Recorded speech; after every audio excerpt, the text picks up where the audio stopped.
peores enfermedades que un ser humano puede tener, la anemia. Muchas gracias por el apoyo que estoy recibiendo. Estoy intentando responder todos sus pedidos y gracias por los lindos mensajes que me dejan. Ahora sí continuamos. Imagina despertar cada día con un cansancio tan profundo que ni dormir una semana lo quitaría. Intentas caminar, pero tus piernas se sienten de plomo. Tu corazón late rápido, desesperado, como si intentara bombear algo que ya no está ahí. Esa es la marca de la anemia. Tu sangre se está quedando sin fuerza. El vacío en la sangre. La anemia ocurre cuando el cuerpo no tiene suficientes glóbulos rojos o hemoglobina, que son los encargados de llevar oxígeno. Sin oxígeno, tus órganos se asfixian lentamente, aunque estés respirando. Los síntomas se vuelven una tortura diaria. Cansancio extremo, como si la vida se estuviera drenando. Piel pálida, labios blancos, uñas quebradizas. Mareos y desmayos al menor esfuerzo. Falta de aire incluso al subir un par de escalones. Palpitaciones rápidas como si el corazón estuviera al borde de explotar. Las formas más oscuras. La anemia puede ser leve, pero también puede convertirse en una pesadilla mortal. Anemia hemolítica. El propio cuerpo destruye sus glóbulos rojos, dejando al paciente con ictericia y orina oscura como sangre descompuesta. Anemia aplásica. La médula ósea deja de producir sangre. Las defensas caen, aparecen infecciones y hemorragias que no se detienen. Anemia falciforme. Los glóbulos rojos se deforman en media luna, provocando coágulos, dolores insoportables y riesgo de muerte súbita. Una vida desangrada. El tratamiento depende de la causa, pero en casos graves hay transfusiones, medicamentos o trasplante de médula. Sin tratamiento, la anemia severa puede llevar al colapso de los órganos y a una muerte lenta, como si el cuerpo se apagara poco a poco por falta de oxígeno. El asesino silencioso.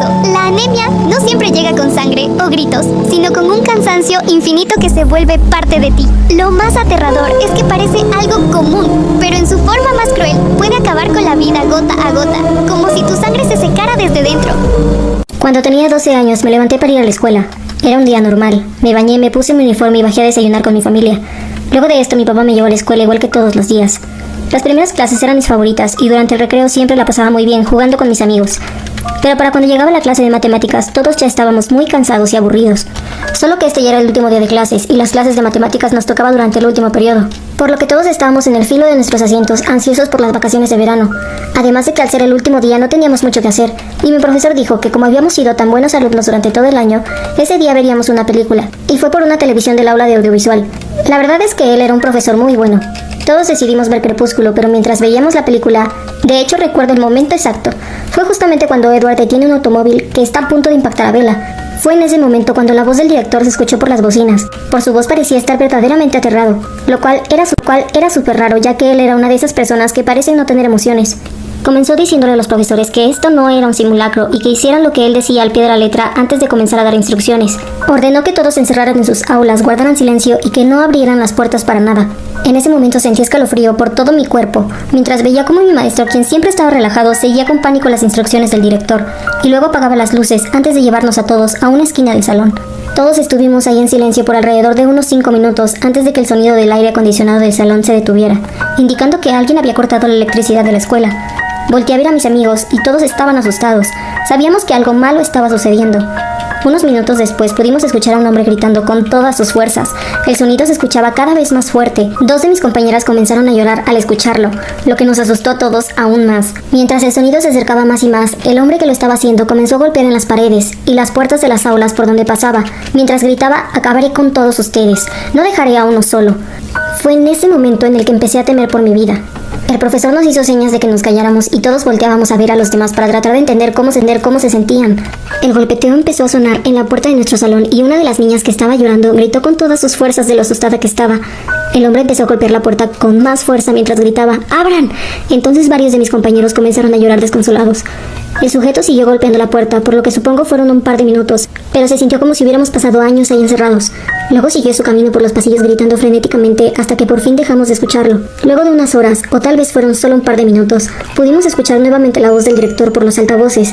Comenzó a explicar la situación, lo que era bastante sorprendente. Nos explicó que alguien con una apariencia aterradora había entrado a la escuela y había atacado a la mujer encargada de la recepción, hasta dejarla inconsciente, y que fueron sus gritos lo que lo había alertado de lo que estaba ocurriendo.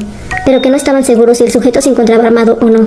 La escuela no tenía cámaras o ninguna clase de seguridad, por lo que fue bastante fácil para el sujeto cometer estos actos. El prefecto revisó todos los salones y no pudo encontrarlo por ningún lado. Así que el director le dijo a los profesores que continuaran con sus clases, pero que mantuvieran todas las puertas cerradas y que no dejaran salir a los alumnos por ninguna razón. Las clases continuaron normal y todos estábamos bien cuando nuestros padres fueron por nosotros. Pero lo más aterrador de todo ocurrió cuando ya la escuela estaba vacía. Mientras el conserje del turno de la noche se encontraba haciendo sus labores habituales, se encontró al sujeto profundamente dormido en uno de los cuartos de almacenamiento, donde guardaban las escobas, trapeadores y esa clase de cosas. La escuela nunca lo confirmó, pero varios de mis compañeros dicen que tenía un arma automática. El conserje fue a llamar a la policía, pero seguramente por el miedo o los nervios hizo algo que lo despertara, como tirar alguna escoba o dejar la puerta abierta, ya que para cuando llegaron los oficiales, el hombre había desaparecido. Hasta la fecha nadie de mis amigos sabe si este sujeto fue atrapado o no, o qué sucedió con él, pero a mí me gusta pensar que está recibiendo la ayuda que necesita. Desde que tuve 10 años, estuve luchando con mi mayor inseguridad, mi cuerpo, y esta inseguridad se creó nada más y nada menos gracias a mi familia. Sí, mi propia familia, y con sus comentarios graciosos de cariño según ellos, me destruyeron emocionalmente. Tanta fue la inseguridad que me crearon que, en las fotos familiares o con amigos, empecé a esconder mi cuerpo detrás de alguien para que solo se viera mi cara. Debido a esta inseguridad es que, por obvias razones, me iba a empezar a comparar con chicas que veía en redes sociales o incluso en la calle. Los comentarios que hacía mi familia eran principalmente porque yo era una chica gorda. Y justo ahí fue cuando comenzó mi obsesión con hacer dietas estrictas y ejercicio todos los días. Lo peor es que mi propia familia, la que me seguía haciendo ese tipo de comentarios según muy cariños, me decían, ¿por qué estás haciendo ejercicio? Estás muy chiquita para eso. Hasta que un día literalmente cambié todo, ya que escuché a dos niñas hablando de una tal dieta de la sandía. Cuando llegué a mi casa, rápidamente entré a mi cuarto. Agarré mi computadora y busqué la dieta en internet. La dieta básicamente consistía en solo comer sandía por un día y en ese momento a mí me pareció genial. Al día siguiente, cuando me desperté, fui a la cocina y mi mamá ya me tenía preparado mi desayuno. Era realmente mi desayuno favorito. Pero en el fondo, sabía que tenía muchísimas calorías y según yo eso no me iba a ayudar a progresar. Básicamente le dije que no tenía hambre y que me lo comería más tarde en mi escuela. Luego, para empezar la dieta de la sandía, tomé un vaso de agua y unos trozos de melón y me los llevé a mi habitación. Obviamente me escondí de mi mamá para que no se diera cuenta de lo que estaba haciendo. Y lastimosamente es aquí donde empieza mi enfermedad. Aquel día solo comí sandía, me sentía fuerte como si estuviera ganándole la batalla a ese cuerpo que tanto odiaba. Pero lo que realmente estaba haciendo era declararle la guerra, una guerra silenciosa, una que nadie veía, pero que me estaba destrozando por dentro. Pasaron los días y yo ya no era yo. Cada mañana me pesaba antes de lavarme los dientes, con miedo de que la báscula no me dijera lo que quería escuchar. Si el número bajaba, sonreía. Si subía, me odiaba. Me culpaba. Lloraba en silencio, comencé a inventar excusas para no comer con mi familia. Comía en la escuela, tengo dolor de estómago, no tengo hambre, y lo peor, nadie se dio cuenta. O tal vez no querían. A veces pasaba el día entero con solo una manzana o un yogur. Me mareaba, me dolía el estómago, se me caía el cabello, pero para mí eso era parte del proceso. Estaba tan obsesionada con la idea de ser delgada que ni siquiera me importaba si estaba sana. Pero la gota que derramó el vaso fue una tarde cualquiera. Estaba en la escuela y tenía educación física. No había comido nada en todo el día, pero igual me obligué a hacer ejercicio porque sentía que debía quemar cada mínima caloría en medio del entrenamiento.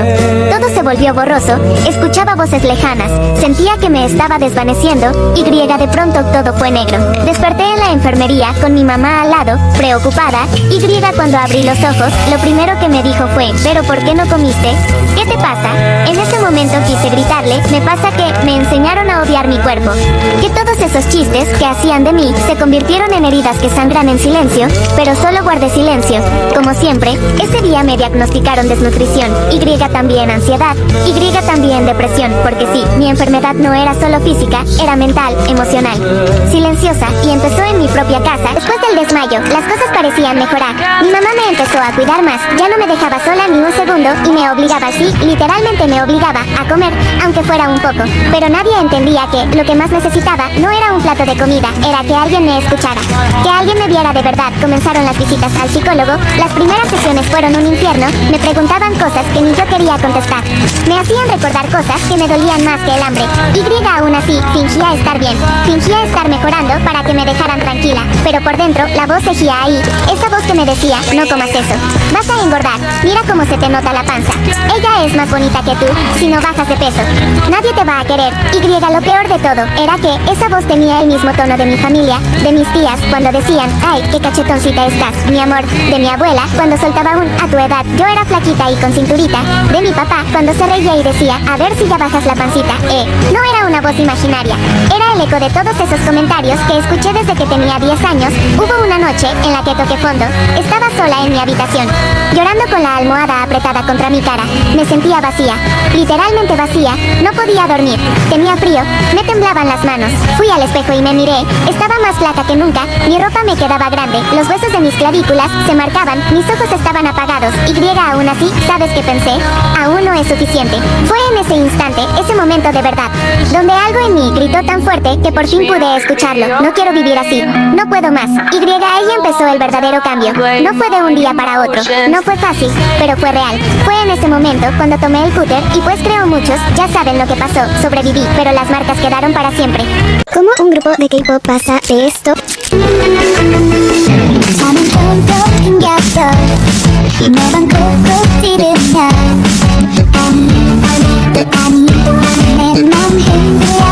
A esto.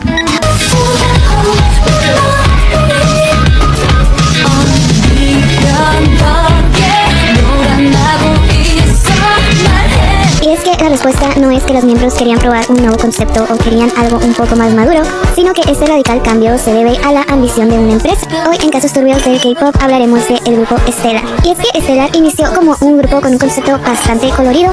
Se suponía el concepto de los miembros iba a estar relacionado con cosas del espacio o algo por el estilo. Sin embargo, la compañía, al ver que no estaban obteniendo el dinero que esperaban de las chicas, decidieron recurrir a medidas bastante fuertes.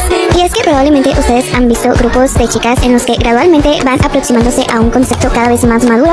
Sin embargo, en el caso de Stellar, esto fue una transición bastante abrupta que reflejaba más que nada la ambición de la compañía. Debido a esto, la compañía, creyendo que obtendrían más ventas si ponían a las chicas en situaciones donde llevaran menos ropa o tuvieran actitudes o conductas cada vez más relacionadas a conceptos explícitos, creían que así llamarían más la atención del público. Debido a eso, las chicas de Stellar tuvieron que pasar por varias situaciones incómodas porque la verdad era que ellas no estaban de acuerdo con el concepto que la empresa quería para ellas. Y es que de repente la compañía las empezó a poner en trajes cada vez más pegados y cada vez más cortos, y más allá de los vestuarios bastante reveladores, la realidad fue que hubieron otras situaciones que dejaron marcadas para siempre la vida de estas chicas, al punto en el que una de las miembros durante un buen tiempo tuvo miedo de tomar leche. Y es que resulta que cuando se llegó para las chicas su comeback llamado Marionette, además de llevar vestuarios bastante reveladores como los que estarán apareciendo arriba de mi cabeza, la realidad es que el MV también trataba de demostrar a las chicas en situaciones de doble sentido. Y es que a una de las chicas de Stellar, la cual se llama Gayon, ella comenta que durante el MV le tocó grabar algunas escenas donde ella bebía leche. Ella en realidad no vio nada de malo en esto,